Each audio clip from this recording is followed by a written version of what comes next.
prometido que le responderá desde su santo cielo, y con su poder me dará grandes victorias. Estos confían en sus carros de guerra, aquellos confían en sus corceles, pero nosotros confiamos en el nombre del Señor nuestro Dios. Qué bueno es saber que podemos confiar en Dios, que no nos abandona, y en ese sentido me gustaría que adoráramos el nombre de Dios y puestos de pie oremos para empezar. Señor, te damos gracias porque podemos reunirnos una vez más en tu nombre. Gracias porque ha habido un buen día y parece que hoy no nos vamos a mojar, pero venimos delante de ti a adorarte de todo corazón. En el nombre de Jesús, amén.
Dice la Biblia que las misericordias de Dios son nuevas cada mañana, y creo que cada mañana que nos despertamos tenemos la confianza de que su amor no se acaba y que podemos tener un día más que podamos aprovechar para hacer caso, ser obedientes y podernos conectarnos con Dios. Quiero que cantemos, oh Padre, alabemos el nombre de Dios y que pidamos que su reino venga a esta tierra.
pudo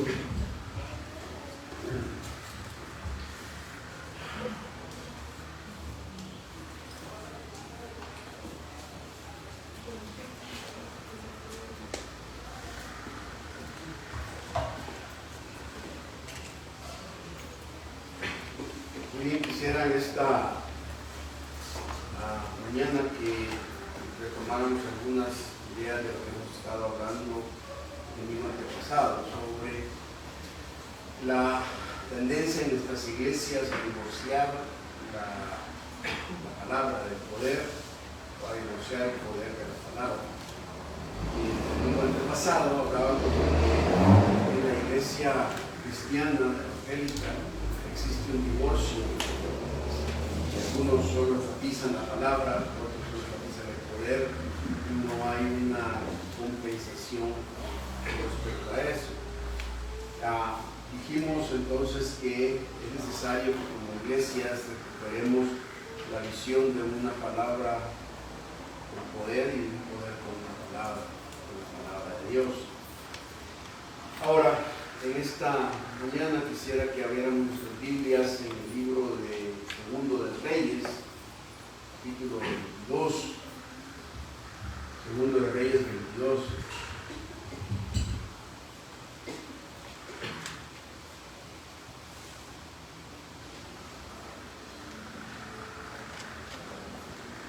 Vamos a leer los versículos 1 en adelante.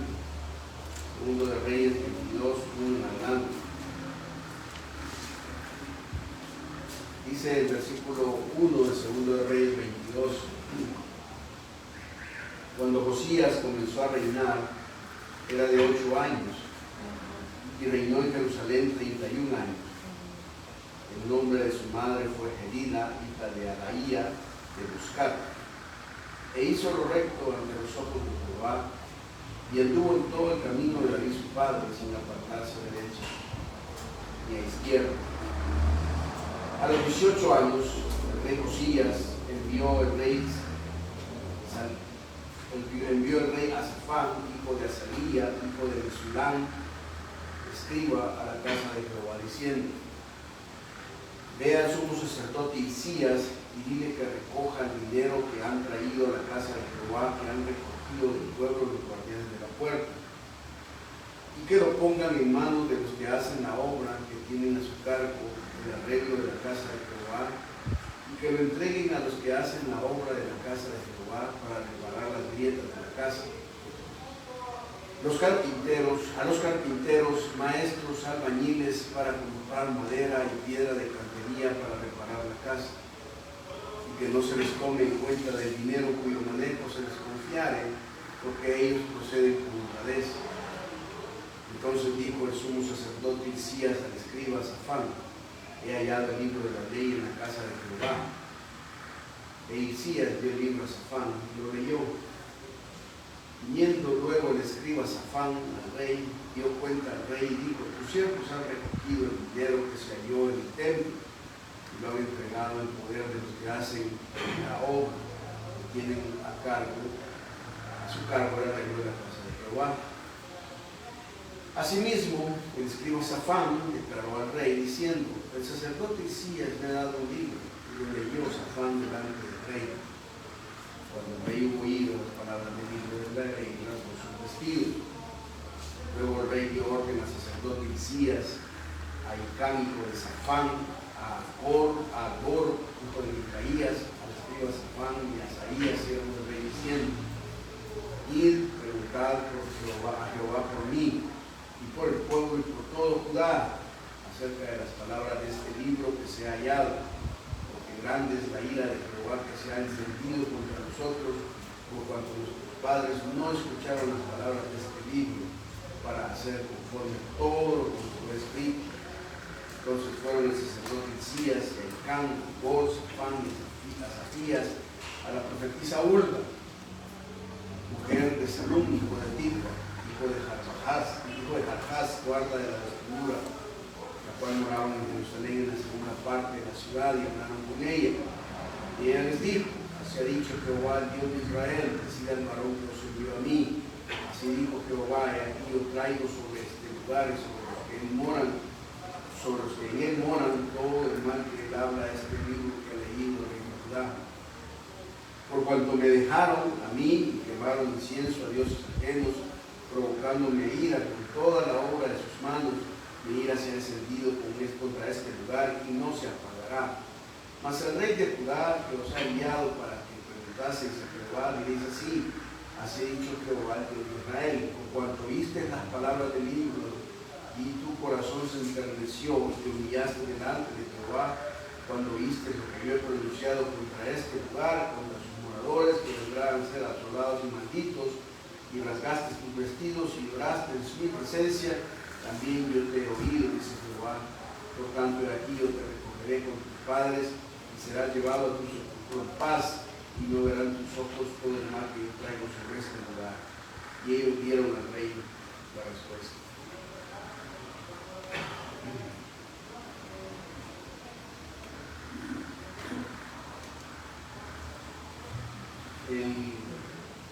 Según un informe hecho por el grupo Barna, un grupo de una casa investigadora cristiana,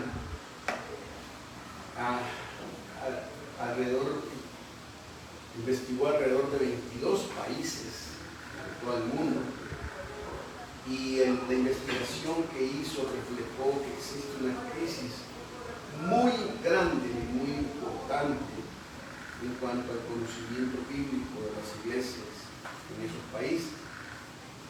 Según ese informe, la gran mayoría de los creyentes evangélicos en todos estos países tienen graves lagunas en cuanto a sus convicciones cristianas, y no solamente en cuanto a lo que creen o dejan de creer, sino también en cuanto a lo que se podría llamar simplemente conocimientos bíblicos.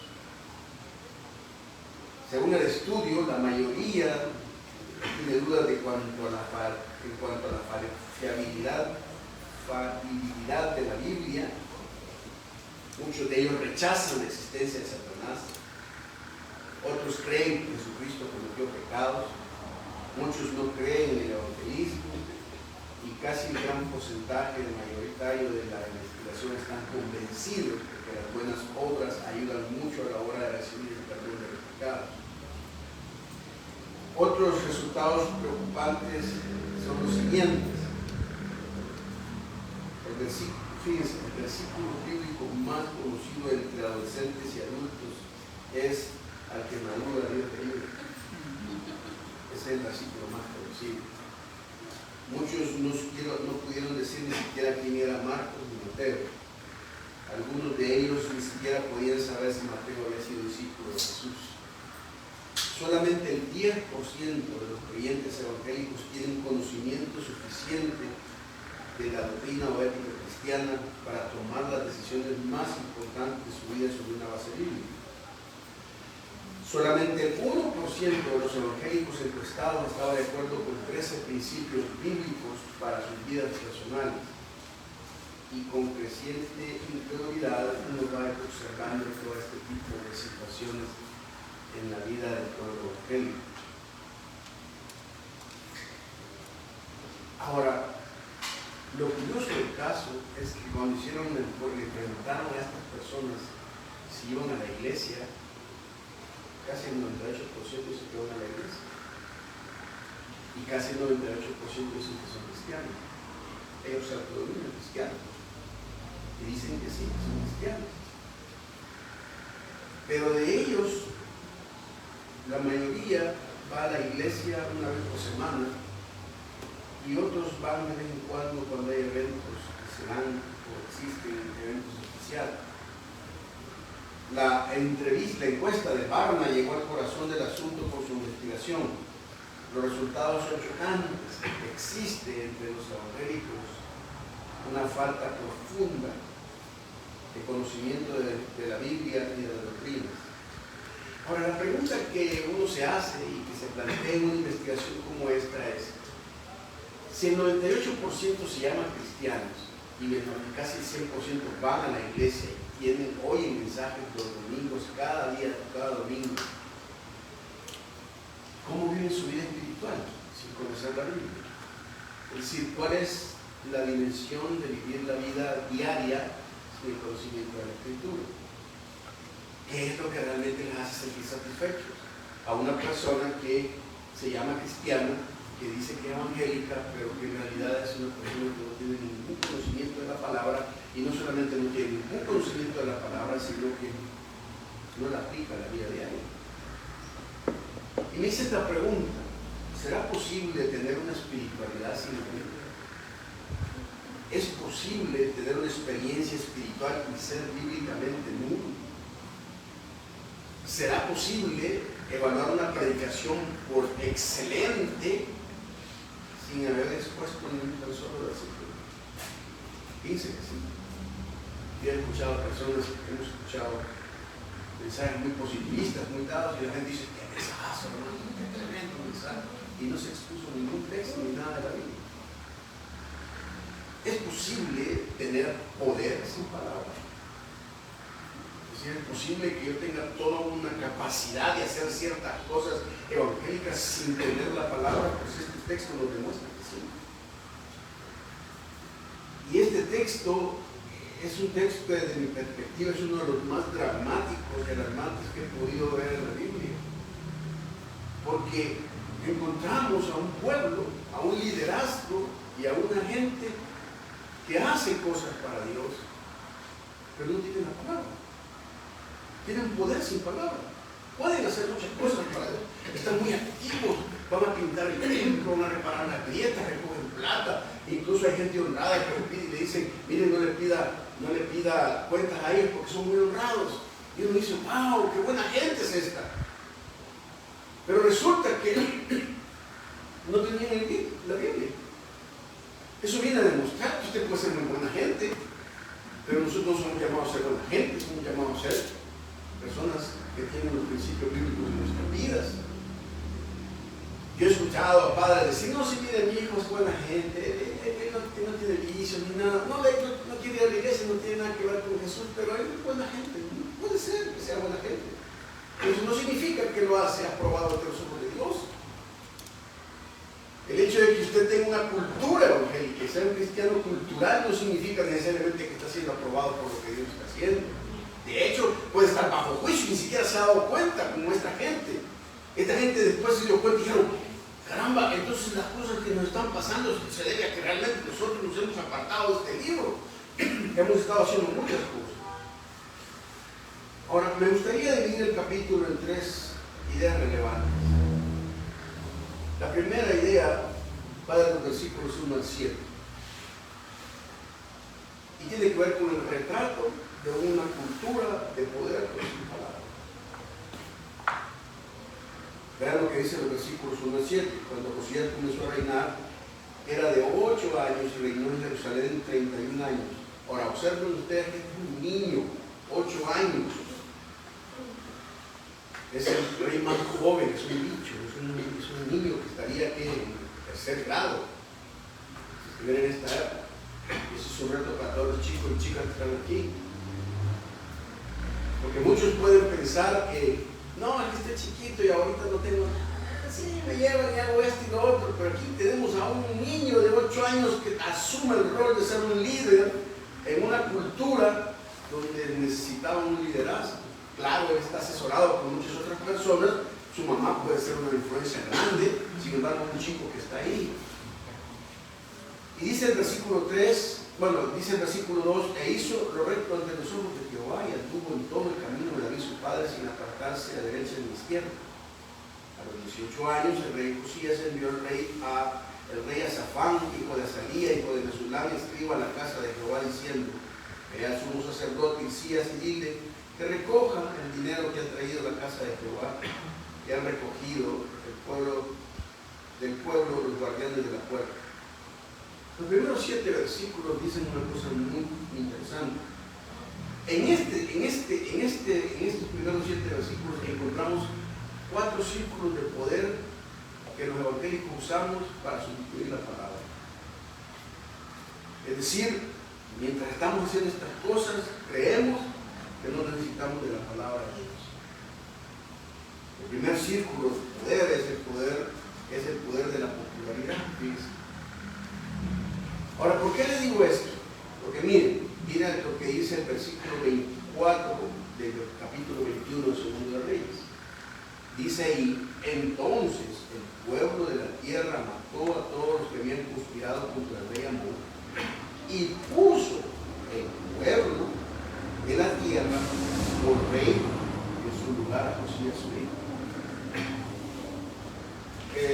Josías fue elegido democráticamente, era popular, pero no pongamos Josías.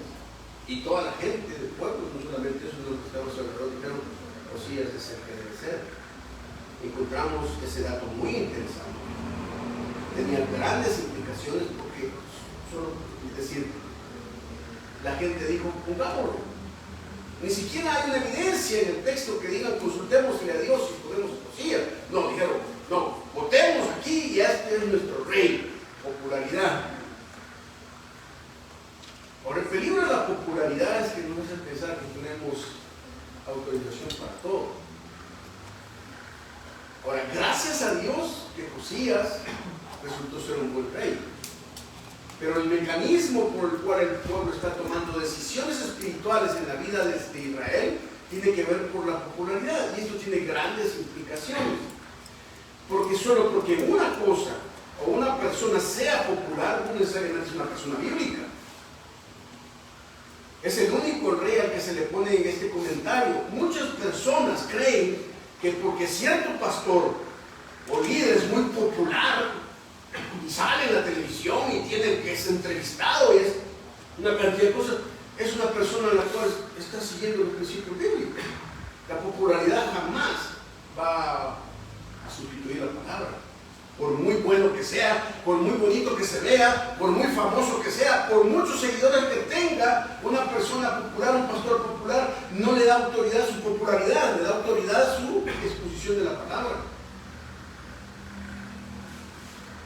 Recuerdo que me invitaron una vez a la Universidad Evangélica a un foro para pastores y yo comenté algunas cosas sobre el hecho de que los pastores creían que la popularidad iba a sustituir todo lo que es una profundidad en la palabra.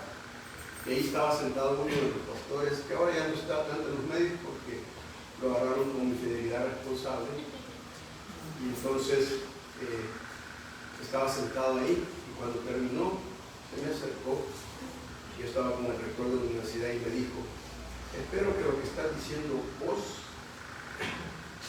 no sea por envidia porque no te invitan a los medios conmigo. Solo porque el rector no me lo soné, ¿verdad? Le había metido sus bibliazos santos, su ganchada ungida. Pero yo le dije, ¿sabes qué? Tené cuidado, porque los mismos medios que te alzan ahora son los medios que te pueden destruir. Y miren, palabra de Jehová. Porque años después lo cacharon en un hotel, un gran pleito. La popularidad. O sea, ¿saben qué es lo más interesante del caso? Es que cuántas ideas también populares encontramos hoy en el mercado especial, enseñanzas de la prosperidad, gente cuya vida es una desgracia espiritual, sin embargo, acceden a los medios de comunicación, son famosos, tienen grandes estructuras, manejan su iglesia como empresas y simplemente están lejos de la palabra de Dios y justifican todo. Debemos cuidarnos de que porque yo sea muy popular en la iglesia, eso me quita a mí la responsabilidad de tener una vinculación con la palabra. ¿Cuántos grupos de alabanza y cantantes cristianos son muy populares y son unos neófitos en cuanto a la palabra de Dios? Y dicen que el problema de los músicos es que los músicos pueden decir cualquier cosa con sus cantos y nadie los puede criticar. Ahora, el segundo círculo de poder humano es el más complejo para mí. ¿Sabe cuál es? Es el círculo de la moralidad. El primero es la popularidad, el segundo es la moralidad. ¿Por qué? Porque miren lo que dice, versículo 2, e hizo lo recto ante los ojos de Jehová y anduvo en el camino de David su padre sin apartarse a derecha y a izquierda. Prestemos la atención al texto. Dice, hizo lo recto. ¿A qué se refiere ese término? ¿Qué tiene en mente el autor bíblico cuando da esa expresión? La expresión tiene una connotación moral. Según la palabra hebrea se puede traducir como que hizo lo conveniente, lo apropiado, incluso lo correcto. En realidad, su moralidad es muy buena. Sin embargo, es importante notar que la descripción de Josías antes de encontrarse con la palabra era muy limitada. Porque ¿saben quién? Porque quien seguía como base de su autoridad moral no era Dios, era un hombre. Y aunque David fue un hombre bueno, correcto, nosotros los cristianos no levantamos nuestra moralidad por la vida buena de una persona a la que seguimos. Porque David hizo lo recto, aunque no tanto. Y Josías dice, mi modelo va a ser David, porque su padre Manasés había sido una catástrofe. Y dice, voy a seguir a David. Entonces David dijo, pues David hizo esto, David hizo aquello. Entonces David es un modelo, y es una buena persona. Pero él cree que por seguir el modelo de una buena persona, entonces ya está exento de seguir el modelo bíblico. ¿Y saben qué interesante? Dice que el versículo final, observen lo que dice el versículo final después de haber encontrado el rollo.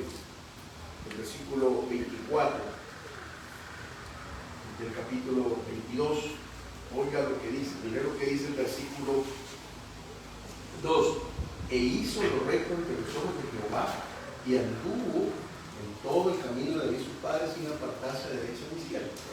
Qué bueno. El tipo está siguiendo es un buen ejemplo, está siguiendo un buen ejemplo. Pero observen cómo dice el texto después de que el hombre encuentra el libro de la ley. Dice el versículo 25: no hubo otro rey antes de él que se convirtiese ¿a quién? Jehová. De todo su corazón, de toda su alma y de todas sus fuerzas, conforme a toda la ley de Moisés, ni después de él nació igual.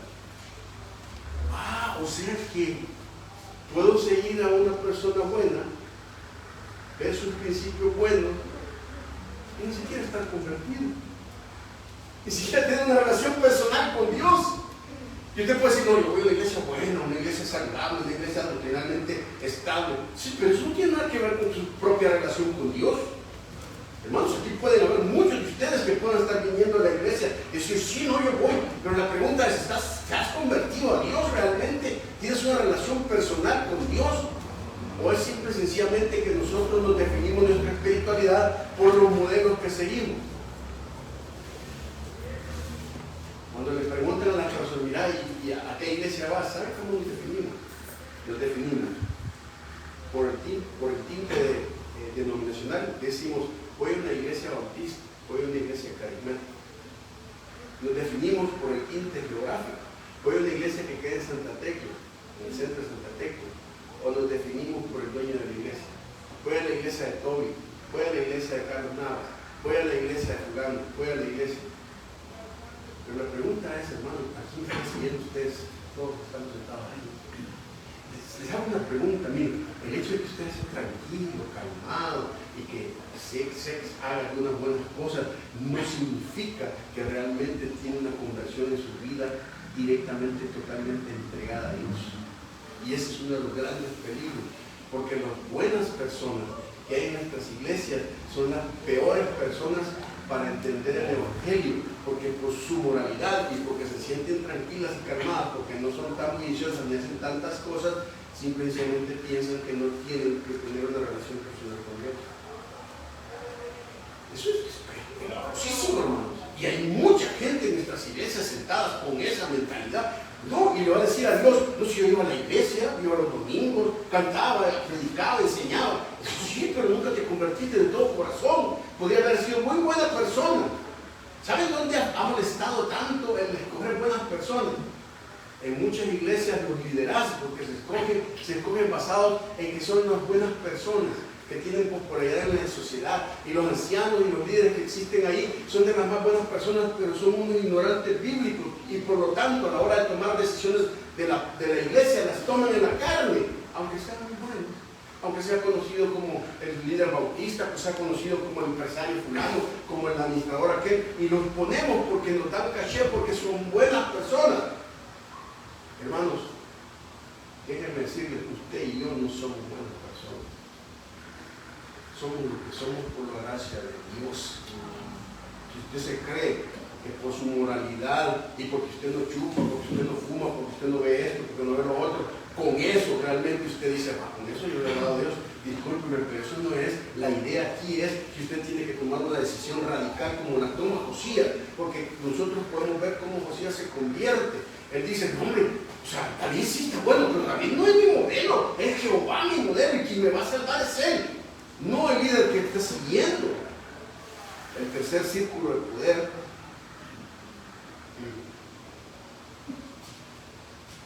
El tercer círculo de poder, no solamente hablamos de la popularidad o de la moralidad, sino que son otros muy engañosos. Es el círculo de la actividad. A veces nosotros confundimos activo con fiel. No es que esta persona, es que su iglesia es muy activa. ¿Qué decimos con que es iglesia muy activa? No, es que ese cristiano es muy activo. Sí, pero que sea activo no significa que tiene una vida espiritual que agrada a Dios. Ahora, ¿por qué les digo eso? Miren, hermano, estos tipos seguían, miren, nos introducimos a uno de los más peligrosos sustitutos de la palabra, la vida activa cristiana. Para muchas personas es más importante hacer algo para Dios que ser alguien para Dios. Es más importante las actividades frenéticas del ministerio y servicios a Dios que simplemente crecer en madurez bíblica y hacer las cosas que la palabra nos da a hacer como una actividad bíblica. Miren, aquí en la iglesia nosotros no tenemos muchas actividades. Y lo hemos hecho adrede. Yo lo hice adrede. Porque si ustedes le ponemos, hagamos esto, hagamos lo otro, hagamos esta actividad para niños, para acá, para la escuela dominical, para lo otro, si lo meto a eso, va a creer usted que por estar metido en todas las cosas, tiene una relación con Dios. Pero si le quito todo lo que es los asideros y las cosas que le hacían pensar que usted estaba fiel a Dios porque estaba haciendo algo, entonces uno se queda y bueno, entonces ahora, ¿qué soy? ¿Qué hago? ¿Cómo me defino como cristiano? Si no hay ministerio, no hay nada que hacer. Porque usted ya lo va a ver aquí. Estamos siempre centralizados a que la actividad en la iglesia es la que me da sentido. Pero si quiere un ministerio, súbase en los cursos, salga al parque, vaya allá.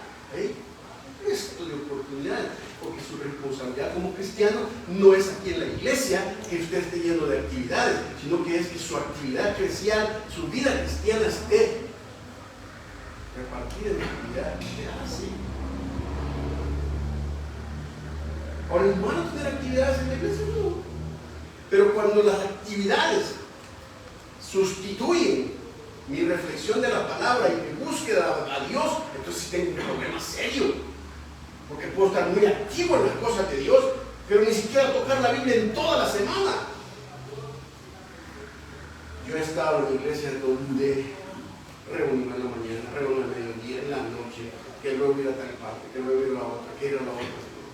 ¿Y saben qué es lo más interesante? Que uno se mete en ese tipo de actividad y la gente espera que uno les predique la palabra del domingo y no le queda chance para nada, porque anda para acá, para allá, para otro lado. Y el domingo, ¿qué es lo que se hace? Se inventar el culto. ¿Y qué hay? Hay poder, pero sin palabras. La actividad, mis hermanos, es una cosa que nos puede dañar en nuestras vidas. Ahora, primero, usted mire que aquí tienen actividad material.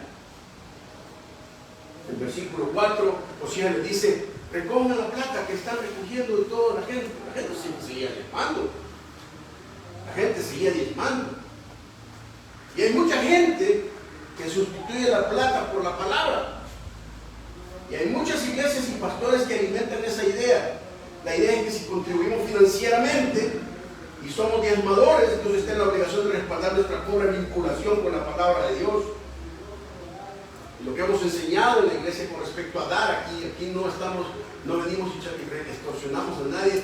hemos dicho en esta iglesia que el asunto del diezmo y la ofrenda tiene que ver no con la cantidad, sino con la generosidad. Es decir, si usted, hermano, tiene pocos recursos, usted debe dar en porcentaje sus pocos recursos, pero lo que da es que usted diga que es con un corazón generoso y lo voy a dar, porque esto es lo que voy a dar. No esté poniendo, si solo 10, Dios me va a castigar, porque como es el 10%, no. Hay un artículo en el blog mío, cuando la generosidad supera la cantidad. Porque pueden haber personas que ganan $10,000, dan $1,000, se quedan con 9,000. ¿Qué les afecta? No tienen ningún tipo de generosidad, es darle lo que les sobra. Pero en la Biblia dice que debemos dar más allá de nuestras fuerzas. Es decir, la idea es, no es que usted venga y diga, ay, bueno, si tengo deudas, tengo esto y lo otro, sí, pero la idea es, de acuerdo a tu corazón generoso, no a un número determinado. La generosidad es vital e importante porque es lo que Dios mira. Dios le dice a los corintios, antes de que se den ustedes, desen ustedes mismos. Por eso es que no hablamos tanto de Cristo aquí ni de plata. Porque al fin y al cabo, mis hermanos, si ustedes realmente no tienen un corazón generoso, es problema de ustedes espiritualmente hablando. Y por eso no tenemos tantas estructuras, ni hacemos tantas cosas, porque al final eso nos distrae, es la actividad material. La palabra que dice ahí, que hacen para que hagan su labor, se puede traducir como que hagan su negocio. Observen lo que dice el versículo 5. Y que lo pongan en las manos de los que hacen la obra. Su actividad está limitada puramente a una actividad laboral. En el peor de los casos es meramente religiosa. Es interesante que la palabra que utiliza el versículo 5, a su cargo el arreglo de la casa de Jehová, ahí hay dos palabritas que son bien complejas. La primera es el que usted y yo creamos que nuestra actividad espiritual está relacionada con un cargo que yo tengo. Y por eso hay muchas personas que no llegan, si no se pasa nada, venga, esto todo está lleno, no tengo un cargo. Y esperan que se les dé un cargo ante la gente para que al hacer ese cargo hagan las cosas. Y esa es la mentalidad que tienen Josías.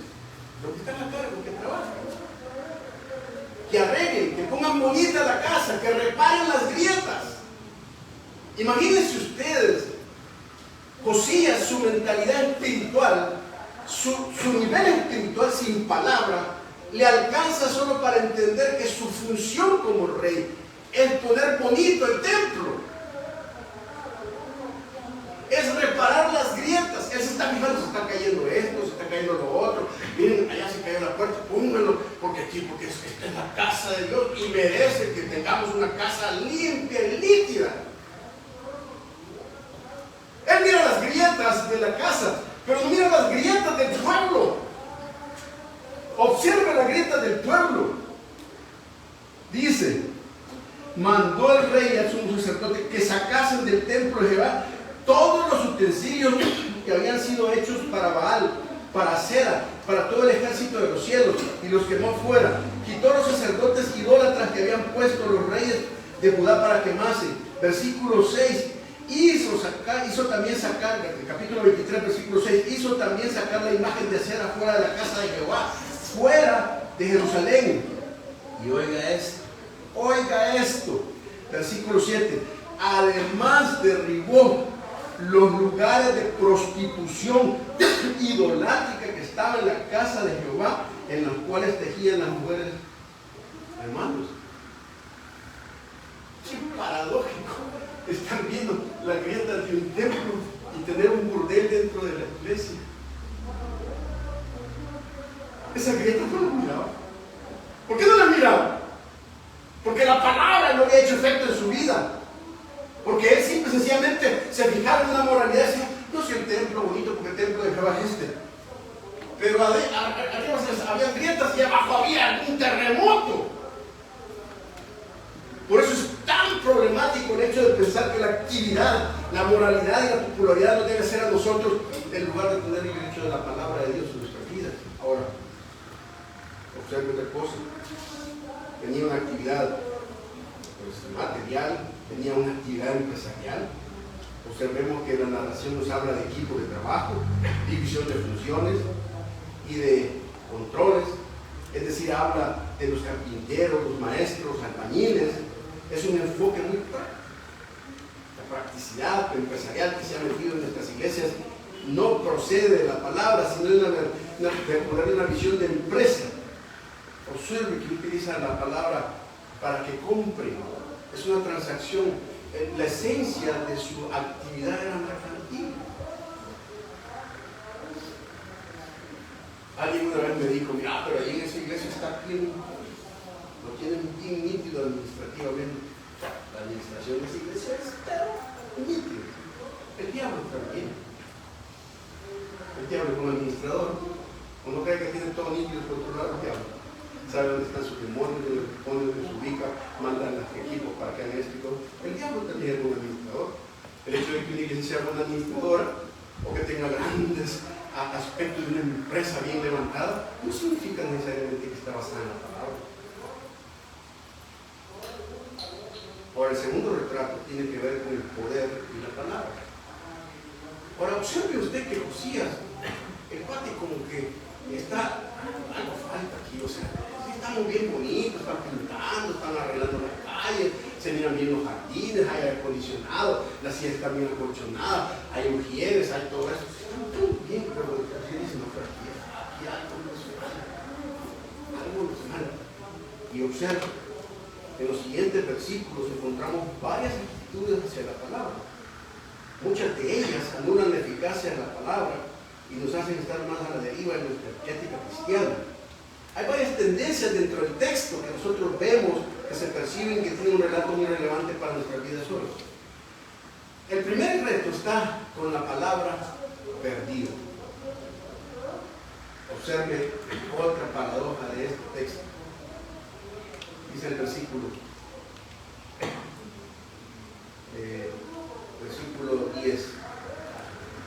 Asimismo, el escriba Safán, versículo 10 del capítulo 22, declaró al rey diciendo, el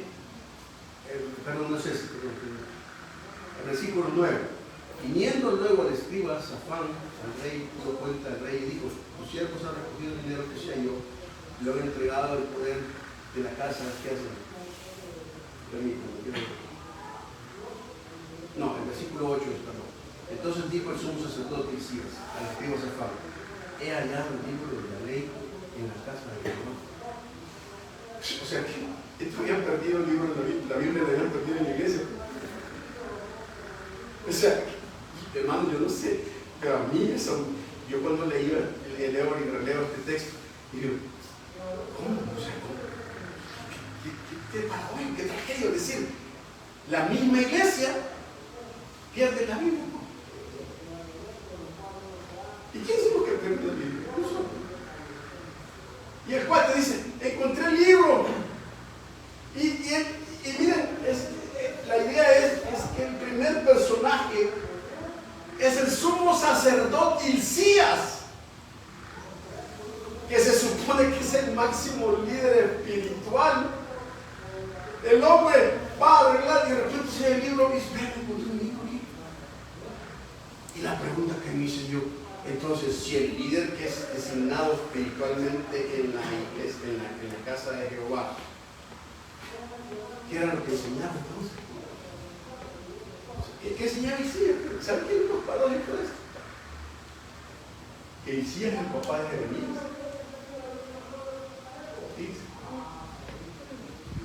Es decir, tiene un profeta que le nace en su casa, es el líder de la nación, y el cuate es el que encuentra el libro. Y la pregunta es, ¿y entonces de qué enseñaba? Pues? ¿Qué era lo que enseñaba Hilcías? Pues? Pero mire, eso no es lo más paradójico. ¿Saben qué es lo más paradójico? Es la segunda actitud hacia la palabra perdida, pero la segunda es la palabra omitida. ¿Saben qué hace? Mire, dice en versículo 8, entonces dijo el sumo sacerdote Hilcías al escriba Safán, he hallado el libro de ley en la casa de Jehová. E Hilcías dio el libro a Safán. ¿Saben qué me da? Cuando se agarra el libro de la ley, hay que leerlo, hermano. Pero el cuate, simple y sencillamente, agarra el libro, ve la Biblia, y le dice al otro, llévatela. ¿Sí? No la lee. No se interesa. Y hombre, es un hombre religioso, lleno de actividades eclesiales del templo, y el cuate no la lee, no le interesa. Ahora, esto demuestra que uno puede tener una vida moral, más o menos, y ser un ignorante de la palabra de Dios. Hay que lo más dramático es, y esa no la cuenta. La primera es la palabra perdida, la segunda es la palabra mentida, y la tercera es la palabra leída. Observen lo que hace Safán. Dice el versículo. Entonces, el versículo final, Hilcías, el versículo 8, dio el libro a Safán y lo leyó. Viniendo luego el escriba Safán al rey, dio cuenta al rey y dijo: tus siervos han recogido el dinero que se halló en el templo y lo han entregado en poder de los que hacen la obra, que tienen a su cargo el arreglo de la casa de Jehová. Asimismo, el escriba Safán declaró al rey diciendo: el sacerdote Hilcías me ha dado un libro, y lo leyó Safán delante del rey. Familia. El versículo 10 dice que Safán lo leyó. Y la expresión leer es una expresión que demuestra emotividad, sentimiento. Pero una de las cosas que miro es que el tipo lo agarra, lo lee, y dice: buenísimo, tremendo, wow, nítido lo que este libro dice, y lo guarda. Se va. Cuando llega el rey, primero le da cuenta del piso y de todo lo que ha hecho este. Y casi así como dejado de que, me imagino que le dio todo, mira, fíjate que recogimos tanto de ofrenda, y mira, y fíjate que vamos a poder arreglar tal cosa, y mira, vamos a comprar la otra casa que está aquí, la otra allá, y vamos a hacer esto y lo otro, y el templo va a estar bonito. Y entonces, mira, la gente está dando plata, están dando, o sea, la gente está activa y está dando. Y el rey dice: muchas gracias. Y cuando se va, dice: fíjate que el sacerdote me dio un libro. ¿Se fija cómo se describe eso? Me dio un libro. No dice el libro, no dice la ley de Jehová. Él no lo leyó. Y entonces lo leyó porque compré que es un libro. ¿Y saben qué, mis hermanos? Vivimos tiempos en que lo emotivo y el leer el texto sin que nos transforme el corazón es muy popular. Fíjense que hay personas que creen que una buena predicación es aquella que tiene una textorragia. ¿Saben lo que es una textorragia? Es aquella persona que pone 40, 50 versículos y los lleva: pasemos de este versículo al otro, este versículo acá, este versículo acá, este versículo acá. Y la gente dice: ser muy bíblico. Ser bíblico no significa tener una cantidad de textos memorizados, sino que ¿qué es lo que representa lo que lees en tu libro? Si para ti es un libro más, la palabra no tiene la suficiente fuerza para formarte y encontrarte con Dios, hermano, estás leyendo como Safán. Vas a leer, y por eso es que a mí me cuesta entender todos esos tipos de programas. Yo he visto libros que dicen devocionales para gente ocupada, cómo encontrarse con Dios en 20 minutos. Y uno dice: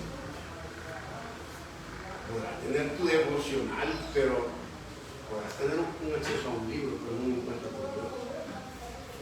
Porque la Biblia no habla de tiempo devocional, mis hermanos, habla de vida devocional. Es una vida 24 horas donde estamos en búsqueda con Dios, estamos meditando, reflexionando en lo que hemos leído, rumiando, y y poniendo en contexto la palabra. No, aquí no debo tratar a mi compañero porque hoy leí en la palabra esto. No, aquí no debo mentir porque la Biblia dice que debo ser veraz. No, aquí no debo ver a esa muchacha porque la Biblia dice que debo ser puro. No debo ver a aquel muchacho, no debo mentir, no debo hacer esto, no debo decir mentiras en mis impuestos. ¿Por qué? Porque la palabra, esa es la vida devocional.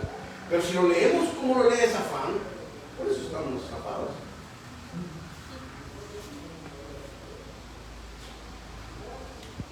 Y hay gente que dice, ay, es que la vida está aburrida. Es aburrida. Si lo ven como un libro, sí va a ser aburrido, pero si lo ven como el mecanismo para encontrarse con Dios, jamás van a encontrar aburrido.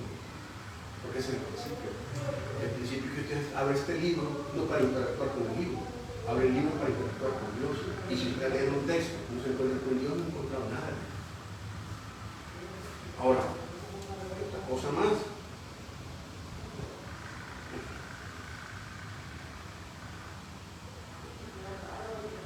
Luego veamos, hemos hablado de una palabra perdida, una palabra olvidada, olvidada, una palabra leída, que no tiene transformación en nuestras vidas. Pero aquí encontramos a Josías, que es una palabra creída. El hombre, cuando Safán ve, mire, dice, y lo leyó Safán, versículo 10, delante del rey. Versículo 11.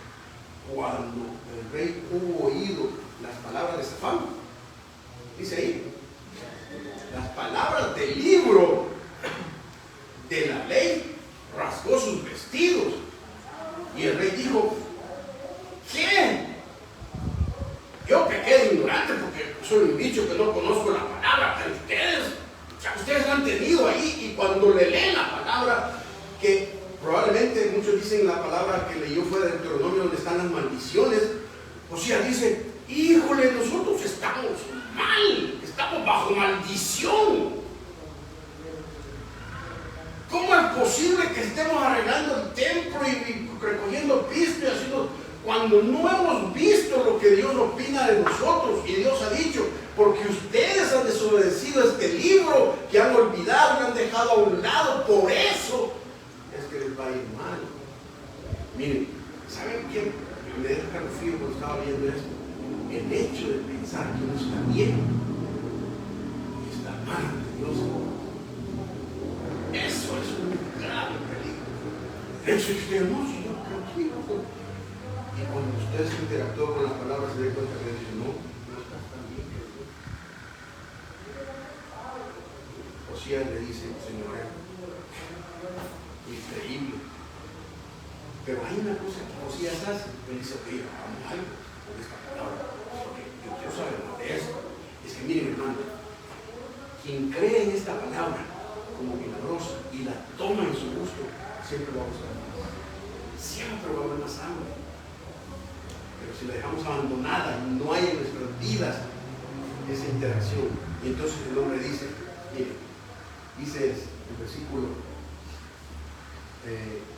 12, luego el rey dio orden al sacerdote Hilcías,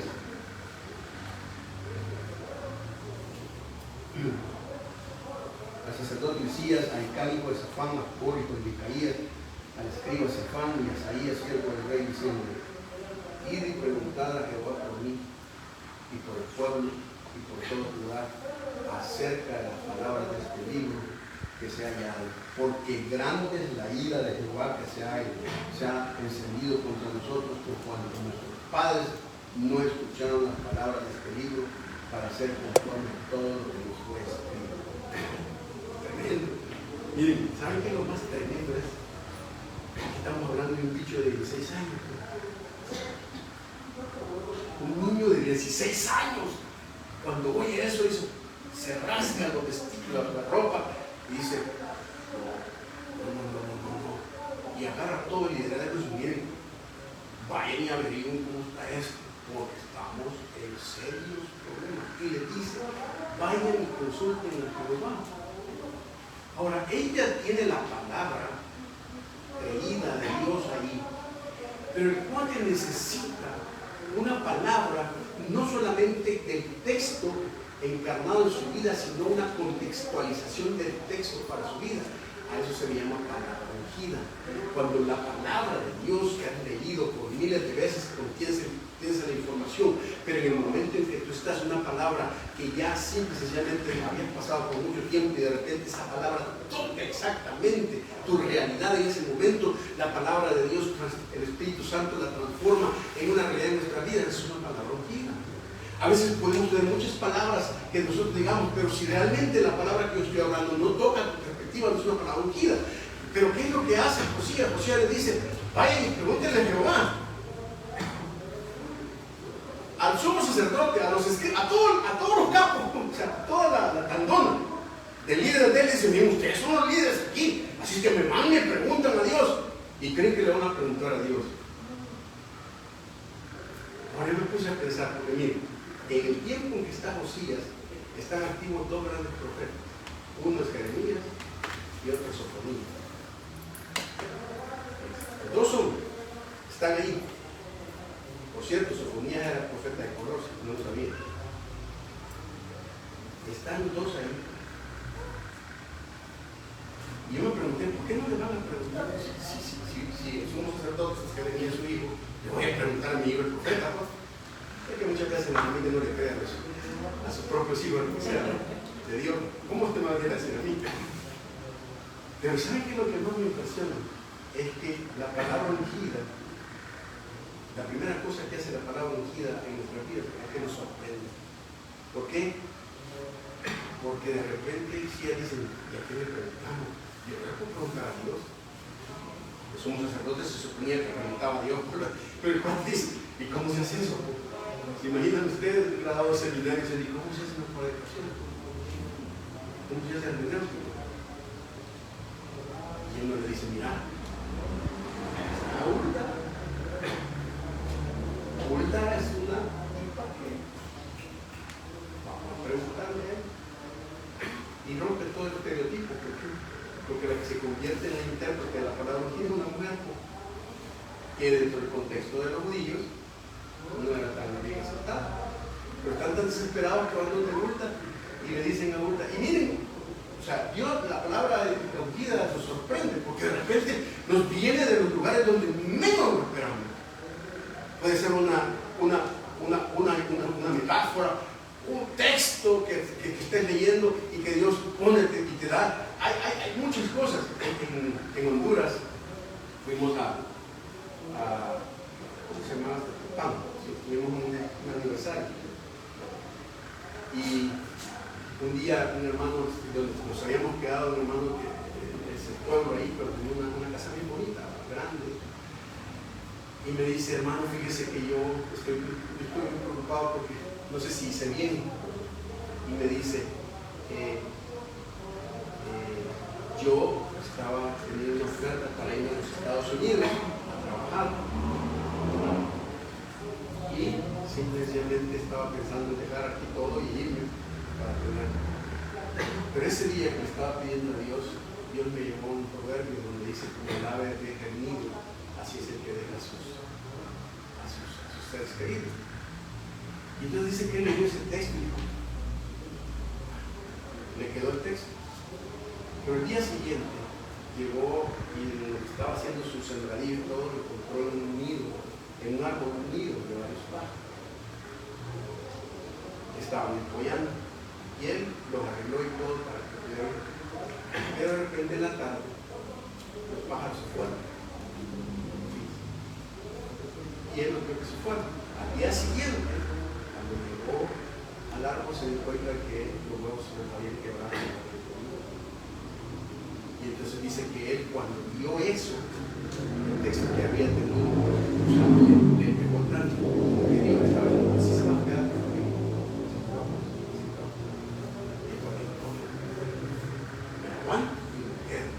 ¿Qué es el palabra de vida?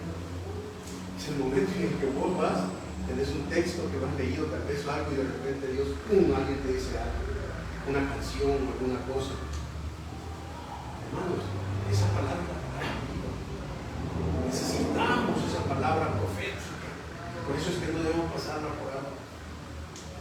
Muy bien, les he hablado de dos cosas: la vida sin el poder sin la palabra, y he hablado de la palabra del poder, pero me queda una tercera. Pero esa otra cosa. Vamos a hacerlo el próximo día. Así que, si quiere ver la terminación, venga el otro día. Vamos a orar. Padre, gracias te damos por tu palabra, Señor. Porque es una palabra dinámica, viva, eficaz, que transmite, Señor, la energía del Espíritu de Dios, el poder de la persona, en su deidad, Señor. Ayúdanos a tener una palabra dinámica en nuestras vidas, como iglesia, que no nos apartemos de ella. Bendecimos tu santo nombre. Señor, que mis hermanos puedan tener una dimensión, un encuentro, una conversión genuina hacia Dios, hacia sus palabras, que la respetemos, la amemos, la obedezcamos, la apreciemos, la amemos. Gracias porque nos la diste para poder guiarnos. En el nombre de Jesucristo oramos. Amén.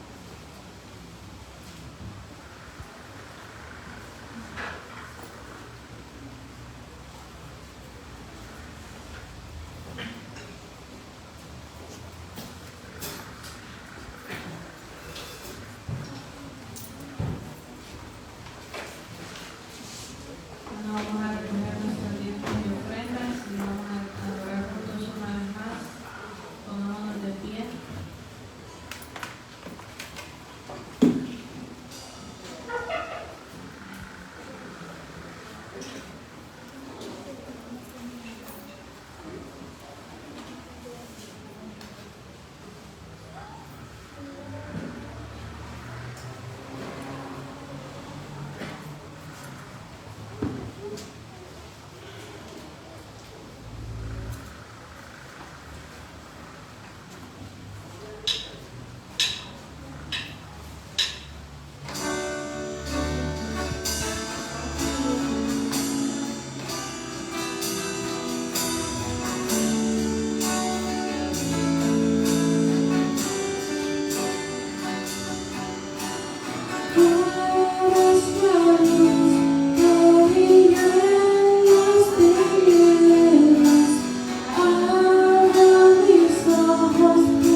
aprendemos al Espíritu Santo a actuar y nosotros también aprendemos el corazón para obedecer.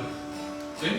Amén. Tomémonos un momento y si el Señor está diciendo algo para alguien que está en este lugar, movámonos, busquémoslo, oremos por Él, seamos obedientes a la voz de Dios. Yo creo que mientras más obedientes seamos, más maravillas del Señor vamos a ver. Amén. Le voy a pedir aquí a los que están escuchando también que si el Señor les dice cuál le dio, porque los conoce, que se que escuchen al Señor, así que se muevan también.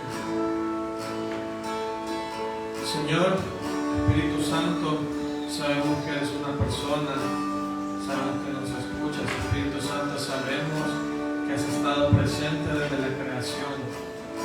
Espíritu Santo, te deseamos en este lugar, queremos escucharte en este lugar, queremos obedecerte en este lugar, así que callamos, escuchamos, queremos actuar. Espíritu Santo, háblanos en este momento, te escuchamos.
equivocarnos.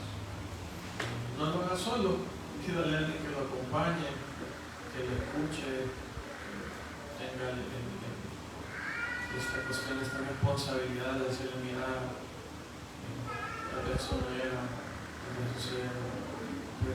Toma la decisión de obedecerle al Señor. Yo sé que el Señor está hablando y que tal vez no te permita, pero eso no nos frene de poder hacer un verdadero cambio en la vida de alguien más. Espera un momento más. Tome, haga valor, hágale caso al Señor. Vale la pena.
síguenos dando oportunidades de hablar tu palabra en la vida de hoy.